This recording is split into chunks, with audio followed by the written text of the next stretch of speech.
परमेश्वराचे स्तुती असो. जे त्याच्यावर भाव ठेवतात त्यांना परमेश्वर ओळखतो. परमेश्वर चांगला आहे, विपत्काली तो शरणदुर्ग आहे. जे त्याच्यावर भाव ठेवतात त्यांना तो ओळखतो.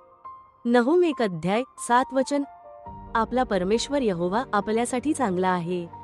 पण परमेश्वर चांगला आहे याचा अनुभव आपल्याला घ्यायला हवा. आपण वर वाचल्याप्रमाणे यासाठी सर्वोत्तम वेळ म्हणजे आपल्या संकटाचे दिवस. अशा परिस्थितीत परमेश्वरच आपला आश्रयस्थान असतो. देव स्वतःच म्हणतो की जेव्हा आपण संकटाच्या वेळी आपल्या देवाला हाक मारतो तेव्हा तो आपली सुटका करेल.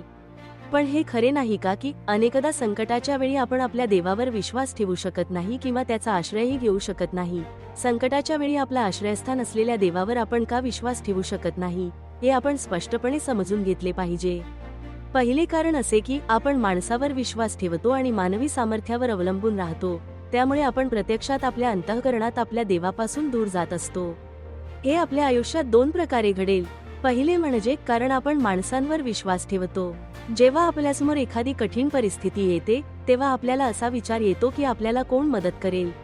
जरी येशू आपल्यासोबत आहे तरीही मार्थेप्रमाणे आपण अनेक गोष्टींविषयी काळजी आणि चिंता करतो. म्हणूनच मदतीसाठी आपण माणसे आणि अधिपती यांच्यावर अवलंबून राहतो. कदाचित आपणच असे लोक असू शकतो जे स्वतः प्रार्थना करतात आणि इतरांनाही प्रार्थना करायला सांगतात. तरीही आपले मन चिंता आणि विचारांच्या ओझ्याखाली दबलेले असते, ज्यामुळे आपण देवाची प्रार्थना करू शकत नाही किंवा देवावर पूर्ण अंतःकरणाने विश्वास ठेवू शकत नाही. म्हणूनच आपण मदतीसाठी माणसांकडे धाव घेतो. जेव्हा आपण म्हणतो की परमेश्वर आपल्या बाजूने आहे तेव्हा वास्तवात आपल्याला मदत करणाऱ्या लोकांच्या माध्यमातूनही परमेश्वर आपल्या बाजूने असतो. पण ते केवळ असे व्यक्ती नसतील ज्यांच्यावर आपण विश्वास ठेवतो, तर ते असे व्यक्ती असतील ज्यांना देव आपल्याला मदत करण्यासाठी पुढे आणतो.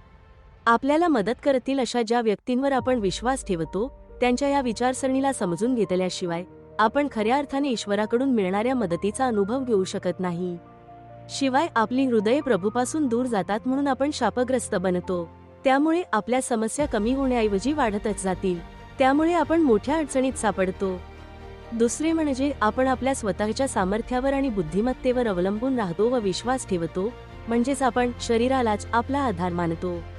आपल्या स्वतःच्या प्रयत्नांनी मुक्त होण्याची आमची इच्छा आहे, म्हणूनच आम्ही कठोर परिश्रम करतो. पण आपल्या स्वतःच्या बाहूने आपली सुटका होणार नाही. दुष्ट लोक ते आहेत जे स्वतःच्या हातांच्या कामातील जाळ्यामुळे देवाला विसरतात. जे लोक मानवी सामर्थ्यावर, शरीरावर आपला आधार मानतात, देव त्यांचा अहंकार आणि त्यांनी आपल्या हातांनी मिळवलेली लूट धुळीस मिळवेल. म्हणून आपण आपल्या स्वतःच्या समजेवर अवलंबून न राहता आपल्या संपूर्ण अंतःकरणाने परमेश्वरावर विश्वास ठेवला पाहिजे. म्हणून आपण माणसांवर किंवा आपल्या स्वतःच्या क्षमतेवर व कार्यावर विश्वास ठेवू नये. त्याऐवजी आपण केवळ आपला देव परमेश्वर याच्यावरच विश्वास ठेवला पाहिजे. हे आपल्यासाठी कसे शक्य आहे हे पाहण्यासाठी आपण खालील गोष्टींचा काळजीपूर्वक विचार केला पाहिजे. खरं तर आपण देवावर विश्वास ठेवू शकत नाही कारण आपली मने अनेक गोष्टींविषयी काळजीत आणि अस्वस्थ असतात.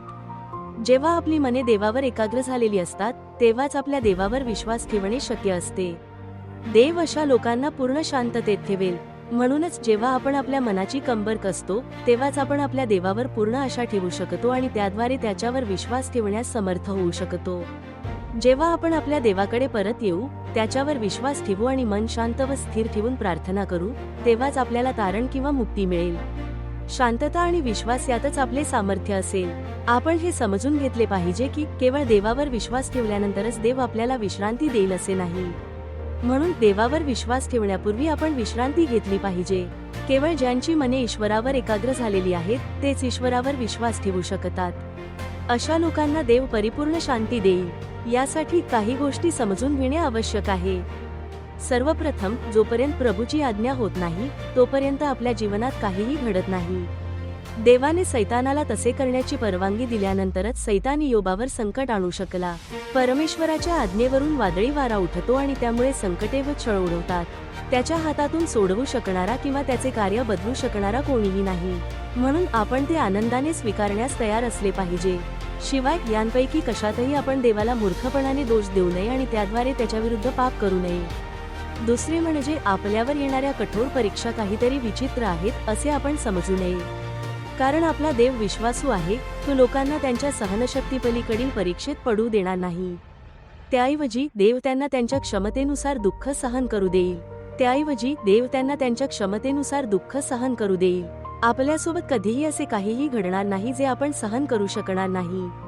शिवाय आपला देव त्या परीक्षेसहित सुटकेचा मार्गही निर्माण करेल. म्हणून परीक्षेत टिकून राहण्याला आपण धन्य मानूया. तिसरे म्हणजे देवाकडून चांगल्या गोष्टी स्वीकारण्यास आपण सदैव तयार असतो. परंतु आपला देव आपल्याला जे संकट देतो ते स्वीकारण्यास आपण कधीकधी संकोच करतो आणि मूर्खासारखे वागतो. म्हणूनच आपण केवळ चांगल्याच नव्हे तर वाईट गोष्टींचाही अनुभव घेण्यास तयार असले पाहिजे. आपल्याला विपुलतेत आणि कमतरतेत तसेच समृद्धीचा अनुभव घेताना आणि अभाव सोसतानाही समाधानी राहण्याचा सराव करता आला पाहिजे. मग क्लेश असोत, संकट, दुष्काळ, नग्नता, धोका किंवा तलवार असो, काहीही आले तरी आपण ते आनंदाने स्वीकारणारे आणि देवाची महिमा गात देवाच्या प्रीतीपासून वेगळे न होता जगणारे असे असावे. साधू कोचुकुंजू यांनी गायल्याप्रमाणे जेव्हा प्रभू आपल्याला दुःखाचा प्याला देतात तेव्हा आपण तो आनंदाने स्वीकारून हल्लेलुया गाणारे बनले पाहिजे. चौथे म्हणजे आपण हे जाणले पाहिजे की जे देवावर प्रेम करतात आणि त्याच्या उद्देशानुसार बोलावले गेले आहेत त्यांच्यासाठी सर्व गोष्टी मिळून चांगल्यासाठीच कार्य करतात. आपल्याला या गोष्टीचा दृढ विश्वास असायला हवा की जरी सुरुवात कडू असली तरी शेवट गोड आणि शांततापूर्ण असेल. जरी अय्योबाचे दुःख सुरुवातीला त्याला अत्यंत वेदनादायी वाटले तरी नंतर तेच त्याच्यासाठी दुप्पट आशीर्वाद मिळवण्याचे साधन ठरले. जरी भावांनी योसेफाचे वाईट केले तरी नंतर देवाने त्याचे चांगल्यात रूपांतर केले. शिमीने दाविदाला शाप दिला त्या घटनेत दाविदाने म्हटले की परमेश्वर त्याला शापाऐवजी आशीर्वाद देईल. सध्या कोणतीही शिस्त आनंददायी वाटत नाही तर दुःखद वाटते, परंतु ज्यांनी त्याद्वारे सराव केला आहे त्यांच्यासाठी पुढे ते एक आशीर्वाद ठरते. म्हणून आपण हे स्पष्टपणे समजून घेऊया की आपला देव आपल्याला कधीही इजा करणार नाही. पाचवे म्हणजे जेव्हा देव आपल्याला एखाद्या परीक्षेतून नेतो तेव्हा विश्वासू देव नक्कीच त्यातून बाहेर पडण्याचा मार्ग निर्माण करतो किंवा त्यातून सुटकेचा मार्ग तयार करतो. आपल्या समस्यांवर उपाय आहे हे जाणून आपण देवाला ओळखले पाहिजे आणि त्यावर ठाम विश्वास ठेवला पाहिजे. खरोखर आपल्या संकटांच्या काळातच आपला देव आपला आश्रयस्थान बनतो. जेव्हा आपण स्थिर मनाने आणि शांत चित्ताने आपल्या देवावर विश्वास ठेवतो तेव्हा तोच आपले सामर्थ्य बनतो. याचा अर्थ असा की जेव्हा आपण अशा प्रकारे आपल्या देवावर विश्वास ठेवतो तेव्हा आपली ताकद यात असते की जे त्याच्यावर विश्वास ठेवतात त्यांना देव ओळखतो. दुसऱ्या शब्दांत सांगायचे तर आपण मागण्यापूर्वीच देवाला आपल्या गरजा माहीत असतात. कारण देव आपला स्वर्गातील पिता आहे ज्याला आपल्या मुलांच्या सर्व गरजांची जाणीव आहे. शिवाय आपण जे काही मागतो किंवा विचार करतो त्यापेक्षाही कितीतरी अधिक काहीतरी करण्यास देव आपल्या सामर्थ्यानुसार समर्थ आहे. ज्यांची अंतःकरणे त्याच्याविषयी पूर्ण आहेत त्यांच्यासाठी आपले सामर्थ्य प्रकट करण्यासाठी परमेश्वराची दृष्टी त्यांच्यावर असते. सर्वसमर्थ देव आपल्यासाठी महान गोष्टी करेल.